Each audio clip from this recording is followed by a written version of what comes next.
Hey loves, welcome back to my channel. Today guys, I'll be checking out this interesting video of Jordan Peterson and Ben Shapiro, and it's titled Why Men and Women Are Different. You guys, I'm super excited as always. If I had to subscribe to this channel, please consider subscribing. Give this video a massive thumbs up, comment, share, and all that good stuff. And without much ado, let's see what this video is all about. Yeah, well, I mean, the gender issue is really an interesting one, because one of my professional domains of expertise is individual differences. I'm a personality psychologist, and so I know the gender difference literature.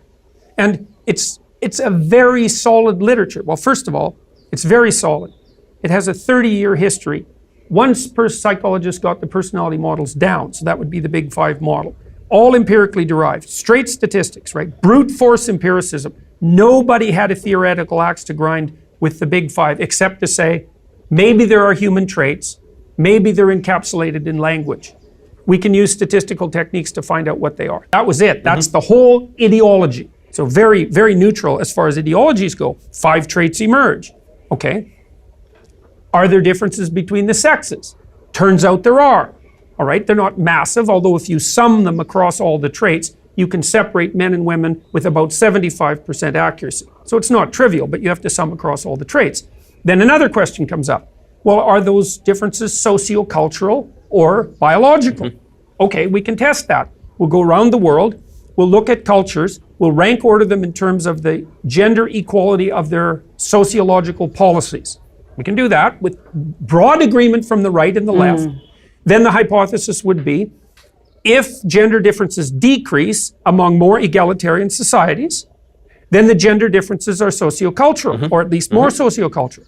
That's exactly the opposite of what was found repeatedly.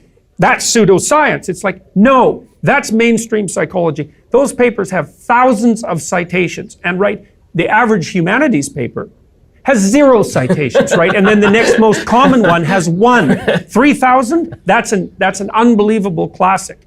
And here's the other bit of proof. Like you say, well, how do you know that you can trust someone's judgment about a fact? The fact emerges despite their ideological presuppositions. Okay, so it's well known that the social sciences and the humanities have a left tilt, and a lot of that's temperamental, and the tilt has become more pronounced. But as Jonathan Haidt has pointed out, there are no conservatives among social personality psychologists, or none to speak of. Very few, yeah. Very few, vanishingly few. And if the field has a bias, it is definitely and indisputably a left-wing bias.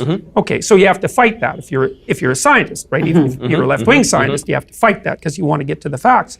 It was these social scientists who generated the data that suggested that the gender differences not only were real, but that were bigger in egalitarian societies. They didn't do that to grind their ideological axe, because their ideological presupposition was, no, you make the society egalitarian, men and women get more the same. It's like, nope, they get more different.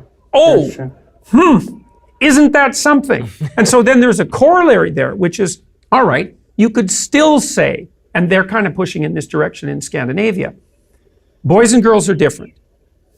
Men and women are different. It looks biological. But because people are malleable, you could push the sociocultural structure harder and harder to minimize the biological differences. Okay, well, first of all, maybe and maybe not. Why are you guys? Let me know what you guys think about what Jordan Peterson is saying in this video. Because the more you want to carry out a testing or analysis on why men and women are the same, you begin to unearth a whole lot of differences in their characters, in the way men behave and the way women behave. Men and women might have a little bit of similarities, but the difference are so huge and very, very clear that at the end of the day, there's nothing. That at the end of the day, I don't see the reason why they want to prove so hard that men and women are the same, because everybody knows that men and women in all aspects of lives are totally different. Let me know what you guys think about this video so far, and let's continue watching, you guys. Get a rebound and they'd get even, like, the kids would rebel. That could easily happen. But let's say, okay, you could. The problem with that is that if you seed that much power to the state. Like, you're basically giving the state the right to socialize your kids. Right. It's like, you really?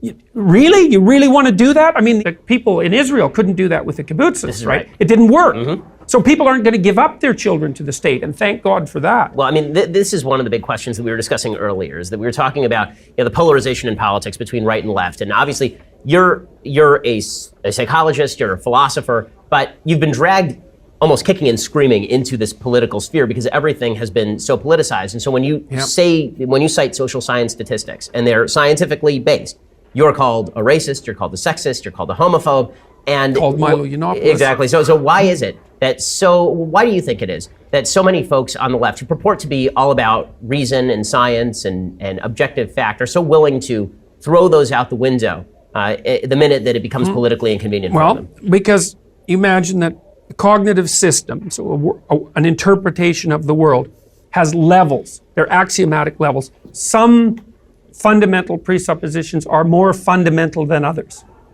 And you could say, well, the leftists historically, maybe because of their atheistic rationality, are more on the side of science than, say, the fundamentalists of any sort. But when push comes to shove, you find out how the axioms are nested.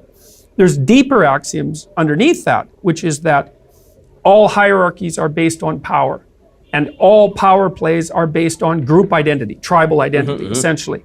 And that the entire history of the world is nothing but a power play between these different identity groups. It's like, okay, well, if the science indicates that some of that's wrong, then do you alter those beliefs or do you alter the science? And the answer to that question is, well, it depends on how you've hierarchically arranged those. If the science is at the bottom, then you alter your beliefs, right? If the scientific facts are the axiomatic substructure, then you alter your beliefs. If your beliefs are the axiomatic substructure, then you alter the science. Well, we've seen how that plays out.